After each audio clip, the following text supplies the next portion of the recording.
All right, so welcome to another amazing episode of Edda Career School's The Scoop with your host, Kathy Belletti.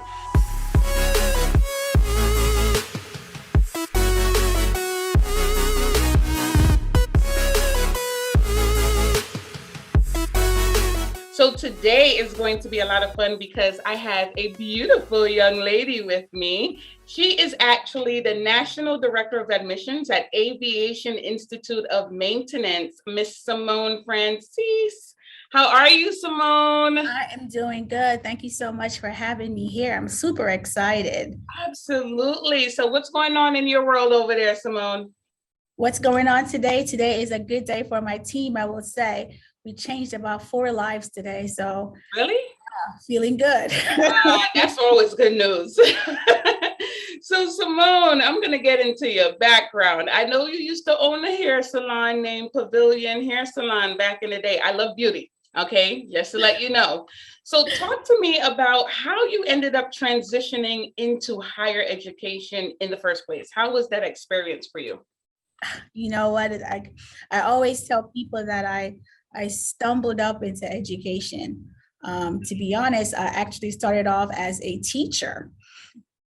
And then leaving from teaching kindergarten, first grade, Oh, wow. and I was more on the academic side and realizing that there's the impact that education have on students or individuals. And I decided I want a piece of the pie. And so I dive into education field, the education field, I should say. Oh, wow. That's interesting. How long did you actually own the hair salon? So to be honest with you, I have no skills in doing hair. Okay. It was actually a opportunity that I saw, and I didn't do hair per se. I actually have people that did the hair, and I came in and managed it. So that was my part of the hair salon part of it, but didn't do much of the hair. I'm very big in seeking out opportunities. I think that's one of the reasons why I love education as well, because once you're in it, you are always looking to be a lifelong learner. And those Absolutely. opportunities come in and you steal them. Absolutely. So you started off as a teacher. Yes. Okay, so how did you actually transition into admissions? Okay. So I taught a couple of semesters at a college, Mhm. and I did a couple of business courses. And for the life of me, Kathy, those students did not have a clue of the right career path for Wow. them.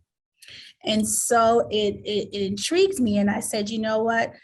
How interested would it be if I had the opportunity to work with students to help them to develop a career plan so they know exactly what school looks like for them, what the future looks like for them. And that's how I stumble up in higher ed. That is so cool. All right, so now it looks like you've been in admissions, let's say around 11, going on 12 years right now. Yes. Okay. So I Mhm. actually started on the academic side. Oh, that's interesting. Yeah, so I was more on the academic, the retention side of things. Uh, And then from there, transition from the academic to the retention to now being responsible for accepting those people to coming into the school. that's interesting. So you know what they say, in order for you to be in admissions, you have to have a little bit of crazy in you, right? For real. So what would you say has been, the inspiration that's kept you in admissions specifically for so long? What is it about admissions that you love so much? You know what? I always tell my reps or myself it's okay to be transparent. And Mhm. I will tell you from my background, I grew up in the Caribbean, and Uh-huh. so education was a way out for us. So actually, when I moved to the States, it was a little bit hard for me to wrap around my mind why education was never in the forefront Mhm. of people or students to get to where they need to be. And so what keeps me here is I see the value of having the education, right? Mhm. Seeing the value of it, and also having that impact when I see them walk across the stage and they're like, Yes. Miss Simone, I did it. Thank you. I remember the very first day that you told me that you can do it. And it makes me feel good. That's so awesome. You know, that's one of the reasons why I've been in higher education for so long too. And now you're actually leading an admissions team. I always used to say, you know what, they have one of the most difficult roles, one of the most challenging, because they have to inspire hundreds of students to invest thousands of dollars into something intangible, their education. You're not going to be able to see that, right? But then the career student is a different type of student too, because a lot of times they don't know how to go from step A to B.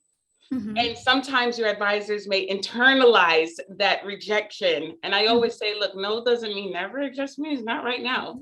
So, how Mhm. do you actually inspire your team? How do you keep them motivated and excited throughout the entire day? The first thing I tell all my team members is do not take it personal, Hmm. right? You cannot take it personal, and you cannot want it more than they want it. Okay. And I've had reps that will cry and, oh, I can't believe they're not going through, you Hmm. know. And you have to, the main thing about motivating my reps is uh, celebrating the small wins, Hmm. right? We understand, yes, a big part of it is, you know, getting people, building the student population, but a big part of it is celebrating those small wins, the impact that you have on the particular student. Not every person is going to be the right fit for your school, and you have to understand that. And once you understand that, it comes naturally, right? You're being you. A big thing is for me is I motivate my team members differently. Okay. Talk You to know, me. everybody have different personalities, Yeah. right? My type A is not going to want all the fluffy, flurry type things, right? But Hmm. I can't leave them out. So I get to know my team. Every morning we have a little pull your hair down for the day, Uh-huh. okay? And we just talk about maybe what happened in their night, right? Hmm. And make it fun. And then I may have play different games. You know, I may have like today, it's they schedule a certain amount of appointments, they Uh-huh. I'll get lunch for them. Thing you just have to know your team, and you cannot motivate your team how you want to be motivated. You Hmm. have to know them personally, know their styles, so you know how to motivate them. That is so awesome. I love that you said that because there's so many directors out there who still manage everyone on their team the same exact way. And here's what's important to understand. When it comes to your front end, they're the ones that's communicating with your students. So you have Mhm. to make sure that they're in a very good headspace. So that comes to not only managing them as a team, but managing them individually. When I Mhm. train advisors, I like to manage to the person and the Mhm. personality. You know, Mhm. sometimes you got to get up in their head the same way they have to get up in your prospect's head. Mhm. You know, so Mhm. I love that. Let's talk about some challenges. Okay. Okay, because you know, when it comes to career schools, oh gosh, we have been under scrutiny for so long. But in a lot of cases, some of the challenges that I always hear is when it comes to placement. Okay. And what I've seen in my career is a lot of times it's not the school, sometimes it's the student. So, you Mhm. know, you're trying to instill these habits in them the entire time that they're in school, but then you send them to 4 or 5 interviews. They're showing up late. They're not wearing, you know, what they're supposed to. They don't know how to answer the questions. And Mhm. then what happens? They turn around and say, you know what, this school was not able to help me, which is Mhm. unfortunate, right? Mhm. But what are Mhm. some of the challenges that you've seen with your students where you're working right now? To be very honest with you, Hmm. working at this particular career um, institute, placement is pretty high for us. That's awesome. All right, and let Hmm. me explain why. We recognize those challenges, and we have different positions in place where we talk about working on their soft skills, and those skills are worked on from the initial starting point. Uh, because we are career focused, Hmm. my admissions rep, they put the big picture that the end result is for you to get placed, right?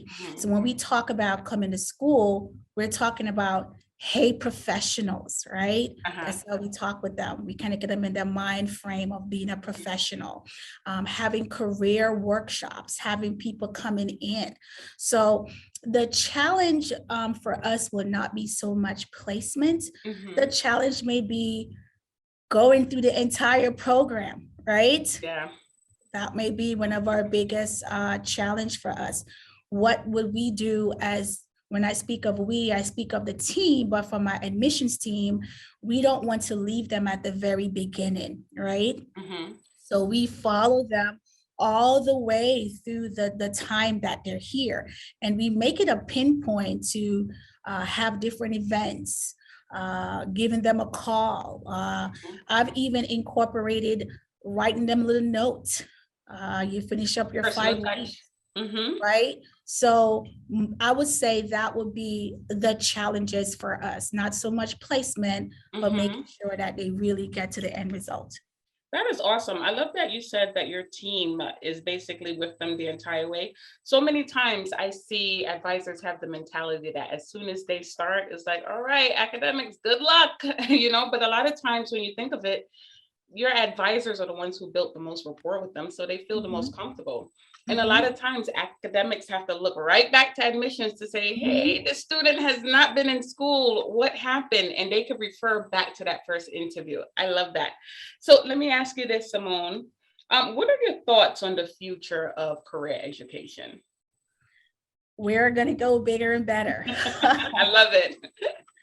Bigger and better, especially with it's so funny. All our kids now, when you think about even the babies, they're born touching technology, touching on skill set. And coming from the education side, we have to also understand that not every student is going to be a 4-year student, right?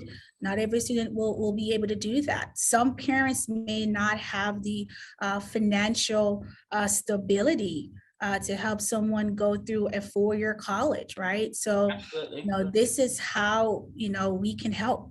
And the trades, the skill industry is lacking, right? So we have to find a way to, fill those areas. It's so funny. I'm about to go to a career fair, and I like to talk to my guidance counselors because they're so focused on becoming a doctor and an accountant, but you may have a person in the class who will pull your clock down and pull that clock apart, right? So we can nurture those skill set, and let them use those skill sets to become their passion, and also become something that could be a career for them in the future. So bigger and better stuff coming on. I love it. I think it's also important to understand who our student is. And sometimes they don't have the time, to spend 2 to 4 years in college. You got a lot of single moms out there and they need something immediately. And that's where career schools come in. So any last thoughts for our listeners, Miss Simone? Any last thoughts? First I want to say I really commend you for what you're doing. I think a lot of times the admissions side of house get put away, right? We don't really see the challenges and the impact that we make for the entire school. So kudos for you to bringing out some tips for us so that as leaders, we can be sane in the crazy world of admissions, right? So definitely. So my closing thought is for our leaders to learn your team. It is important to learn your team. It is important to celebrate the small wins. It's very important in admissions, right? Every day may not be a good day, right? But there's something good in that day. It may not be the result that you wanted, but something was good, right?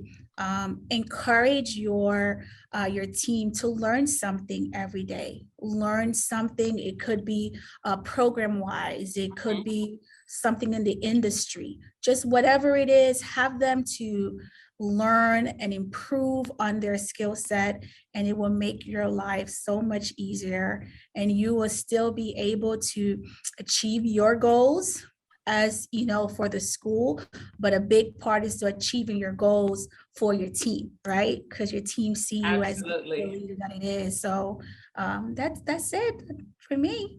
Well, there you have it, Simone, dropping some gems for everyone to actually follow. So you know what, Simone, thank you so much for joining us today. It was definitely a pleasure, and you have to come back for part 2. Definitely will. All right. Thank you so much. Thank you, Simone. Take care. All right. Bye-bye. Thank you so much for joining us today. If you would like to set up a free demo for your enrollment team, don't forget to head on over to lessons.motivatewithkat.com. This training is 1 year unlimited access for your enrollment advisors, and it's filled with tons of interactive videos, presentations. I'm giving it all away. They're getting all of my downloadable tools that will bring them immediate results. So if you are looking to take your team to the next level, don't forget, once again, that website is lessons.motivatewithkat.com. And don't forget to like and subscribe. Till next time, later.